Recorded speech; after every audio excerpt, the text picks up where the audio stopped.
अब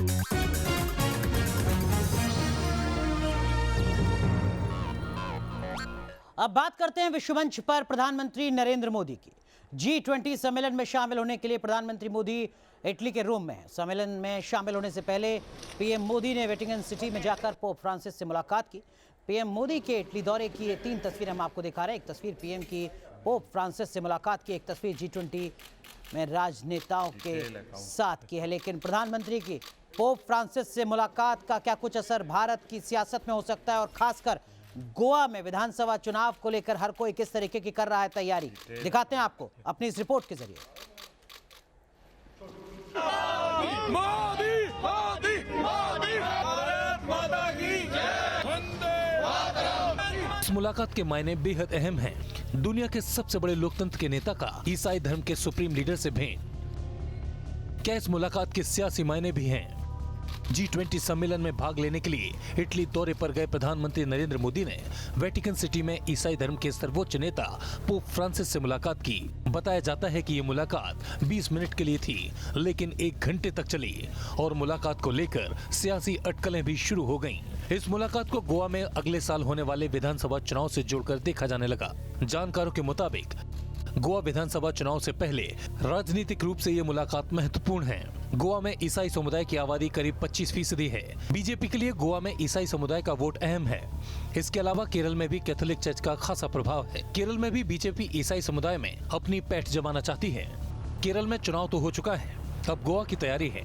गोवा के लिए कांग्रेस की तरफ से राहुल गांधी भी खूब पसीना बहा रहे हैं। देश में पार्टी को बेहतर प्रदर्शन की उम्मीद है, इसलिए राहुल गांधी चुनावी मैदान में उतरे हैं। मोटरसाइकिल पर राहुल गांधी गोवा के सियासी भ्रमण पर निकले। राहुल गांधी अपने दौरे के तहत मछुआरा समुदाय के बीच पहुंचे। राहुल गांधी की तरफ से बीजेपी पर वार किया गया। राहुल गांधी ने कहा कि बीजेपी नफरत फैलाती है और कांग्रेस प्यार। राहुल गांधी ने दावा किया कि कांग्रेस वादों को पूरा करती है। Credibility is important to me. Unlike many other leaders, my credibility is important to me. So if I'm going to say something over here, I'm going to make sure it happens in Goa. वैसे गोवा के चुनाव में एक नई party की entry हो रही है और वो पार्टी है ममता बनर्जी की तृणमूल कांग्रेस। ममता बनर्जी 1 नवंबर तक गोवा के दौरे पर हैं। शुक्रवार को मशहूर टेनिस खिलाड़ी लिएंडर पेस ममता बनर्जी की मौजूदगी में टीएमसी में शामिल हुए। एक प्रेस कॉन्फ्रेंस में ममता बनर्जी ने कांग्रेस पर वार किया। I cannot say everything right now because they didn't take seriously in politics. Modi ji is going to be more powerful because of Congress, because they are their PRP. If one cannot take a decision, why the country will suffer for that? Why country will suffer for that? They have got enough opportunity. They have contested instead of BJP, they contested against of B. Goa में इस समय BJP की सरकार है। कांग्रेस मुख्य विपक्षी दल है। अरविंद केजरीवाल की आम आदमी पार्टी भी अपनी जमीन तलाशने में जुटी है। अब ममता बनर्जी की एंट्री से मुकाबला और दिलचस्प होता जा रहा है। Team news nation. BJP, Congress, आम आदमी पार्टी और अब तृणमूल कांग्रेस भी। गोवा में विधानसभा की सीटें तो कम है, लेकिन राजनीतिक दलों की संख्या लगातार बढ़ती जा रही है। ऐसे में इस बार का विधानसभा चुनाव जाहिर सी बात है दिलचस्प होने जा रहा है। चलिए गोवा से आपको लेकर चलते हैं जम्मू कश्मीर, जहां डल झील पर पर्यटकों को लुभाने के लिए, आकर्षित करने के लिए कुछ खास इंतजाम किए गए। क्या कुछ है तैयारी, बताते हैं आपको।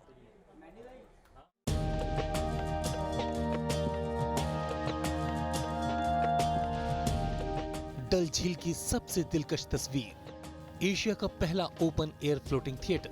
यानी 25 साल पूरे होने की खुशी में आज की दुनिया में मालिक और नौकर का रिश्ता खत्म हो चुका है। यानी पहला तैरता खुला सिनेमा थिएटर शुरू हो गया है। आजादी के अमृत महोत्सव के तहत आइकॉनिक वीक फेस्टिवल के आखिरी दिन इसकी शुरुआत हुई। इस मौके पर रंगारंग कार्यक्रम का भी आयोजन हुआ। लेजर शो की अद्भुत प्रस्तुति ने सबका मन मोह लिया। रंग बिरंगी रोशनी से जगमग शिकारे और उस पर पारंपरिक वेशभूषा में कलाकारों की प्रतिभा ने समा बांध दिया। डल झील के बीचों बीच ओपन थिएटर शुरू किए जाने से पहले शिकारा कार्निवल का भी आयोजन किया गया। आपको तो नकली शेर बना दिया, उनको क्या? ओपन थिएटर की खास बात यह है कि यहाँ लोग डल झील की सैर के साथ सिनेमा का भी मजा ले सकेंगे। कश्मीर में टूरिज्म को बढ़ावा देने के मकसद से इस थिएटर की शुरुआत की गई है। ओपन थिएटर बनाने के लिए एक बड़े हाउस बोट को सिनेमा स्क्रीन में बदला गया। इससे झील के नजारे देखने के साथ ही सैकड़ों लोग शिकारे में बैठे बैठे फिल्म का आनंद ले सकेंगे। माना जा रहा है कि श्रीनगर जाने वाले सैलानी ओपन थिएटर की तरफ जरूर खींचे चले आएंगे। Team news nation. चलिए इस बुलेटिन में आज के लिए बस इतना ही, लेकिन आप बने रहिए न्यूज नेशन के साथ, क्योंकि खबरों का सिलसिला यहां कभी नहीं थमता।